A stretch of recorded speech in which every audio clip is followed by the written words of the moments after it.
केंद्रीय कर्मचारी आणि पेन्शनधारकांसाठी 8व्या वेतन आयोगाबाबत एक खूप मोठी आणि महत्त्वाची अपडेट समोर आली आहे। लेव्हल 1 च्या कर्मचाऱ्यांचा पगार थेट 37,000 रुपयांवरून 61,000 रुपयांवर जाण्याची शक्यता वर्तवली जाते।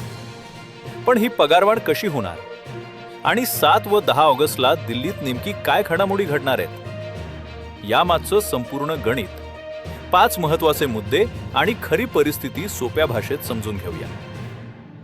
पहिली मोठी अपडेट, 7 ऑगस्ट आणि 10 ऑगस्ट 2026 रोजी नवी दिल्ली येथे 8व्या वेतन आयोगाची अत्यंत महत्त्वाची बैठक आयोजित करण्यात आली आहे। या बैठकीत केंद्र सरकारचे अधिकारी, विविध कर्मचारी संघटना आणि महासंघांचे प्रतिनिधी आमने-सामने बसणार आहेत। दुसरा मुद्दा, या बैठकीत केवळ पगारावरच नाही तर बेसिक पे, फिटमेंट फॅक्टर, महागाई भत्ता डीए, घरभाडे भत्ता एचआरए आणि प्रवास भत्ता टीए या सर्वच महत्त्वाच्या मुद्द्यांवर सविस्तर चर्चा होणार आहे। तिसरा मुद्दा, कर्मचारी संघटनांनी बेसिक पगारात मोठी वाढ करण्यासाठी 3 बिंदू 8, 3 फिटमेंट फॅक्टर लागू करण्याची आग्रही मागणी केली आहे। चौथा मुद्दा, जर सरकारनं या मागण्यांसोबत लेव्हल 1 कर्मचाऱ्यांचा प्रवास भत्ता 9,000 रुपये प्रति महिना करण्याचा प्रस्ताव मान्य केला तर कर्मचाऱ्यांचा एकूण पगार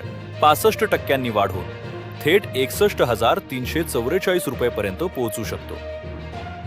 आता सर्वात महत्त्वाची गोष्ट, ही 65% पगारवाढ सध्या कर्मचारी संघटनांनी मांडलेल्या प्रस्तावावर आणि गणितावर आधारित आहे। आयोगाच्या 7 आणि 10 ऑगस्टच्या बैठकीत या प्रस्तावावर चर्चा झाल्यानंतर आयोग आपला अंतिम अहवाल सरकारकडे सुपूर्द करेल। त्यानंतरच यावर सरकारची अधिकृत मोहर उमटेल।